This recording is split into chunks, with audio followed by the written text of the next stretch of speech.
So you probably expected that we were here to watch videos and stuff, right? I didn't know what to expect. But instead, you get to listen to me blabber on for about 5 minutes. It's for school, that's why I'm reading it. Anyway, apologetics is the branch of theology concerned with defense or proof of Christianity, and today I will talk about why I care about it. First, I am maternal grandparents, are evolutionists. This can lead to some arguments. Although the subject of creation has not often come up, and it is often steered away from, when it does come up, it still leads to arguments. Recently, though, in talking to my grandma on that side, I was bringing up the fact that soft tissues have been found in fossils, and she didn't even believe that was possible, much less that it had happened. She asked me to send one article that mentioned it, and based on her tone of voice, I did not even expect her to, she did not even expect me to find that one. I found 6 in less than 5 minutes.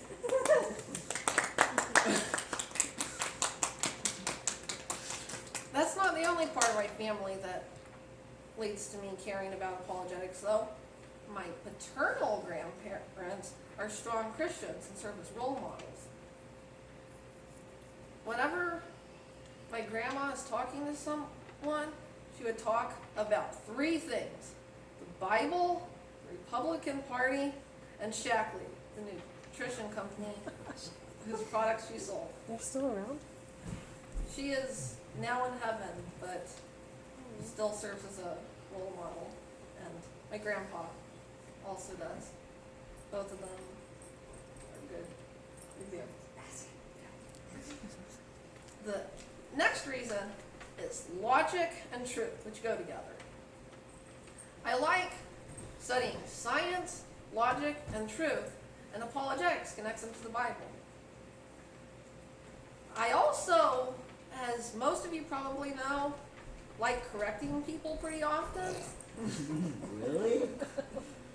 And, well, it's because I want people to know and speak the truth, even if I go about it the wrong way. And apologetics gives a way to tell people the truth. And there's also a less serious reason. I am very literal to the point that I understand sarcasm and expressions about as well as a 3-year-old, but I am improving. And I believe in a literal Genesis. Funny, eh? Ha ha ha. That's actually what it says on my script. Alright, next reason, and most important, is the Bible. 1 Peter 3:15 says, "Always be ready to give a defense to anyone who asks you a reason for the hope that is in you." Apologetics gives us that defense. And although apologetics cannot actually convert people, because that's what God does, God can use apologetics to steer them in the right direction. And then Romans 10:17 says, "Faith comes by hearing, and hearing by the word of God." Apologetics uses the Bible, science as an auxiliary, to allow people to hear the word of God. Mark 16:15 says, "Go into all the world and proclaim the gospel to all creation." The Bible specifically commands us to go tell others the gospel, and apologetics is one way to do that. Another reason is fun. I love studying science and logic and the Bible and truth, not just for practical reasons, but fun too. There's not really much more I can say without going into a long speech that would put people like Timothy Strack in that one car ride to sleep. What about the fact you could be potentially dealing with people's souls? That's important. The Bible does say faith, which is referring to faith in God, which ends up saving your soul. So faith. I did kind of touch on that. But, yeah, anyway, I don't want to put you to sleep, but I'm going to talk about science anyway. First, as I already mentioned, soft tissues have been found in fossils. By this, I'm not talking a soft little goo. I'm talking about fully formed blood vessels, red blood cells, and so on. And other cells and stuff. A fossil is a bone that has been steadily replaced by rock in the same shape.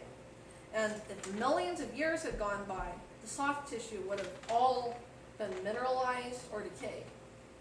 But if a global flood buried it suddenly in sediment just a few thousand years ago, it would have left some of the soft tissue surviving. And that's exactly what we see. Another reason, comets. Every time they pass by the sun, part of their atmosphere burns off. After tens of thousands of years for short period comets and hundreds of thousands of years for long period ones, the comets would be reduced to mere floating hunks of rock that would not be visible to us. Evolutionists try to explain the fact there are still visible comets using an Oort cloud, which is conveniently too far away for us to observe, and there is no evidence for it. Even the evolutionist Wikipedia article says, although no confirmed direct observations of the Oort cloud have been made, and goes on to state it as a fact. Back to Earth, the magnetic field that protects us from solar radiation is steadily decaying. Don't panic! We're not all going to die from cancer. But if it has been decaying for millions or billions of years, it would have originally been much too strong to support life. I could keep on going for hours and hours and hours, but now's probably a good time to stop. Thank you for listening. Feel free to critique this speech.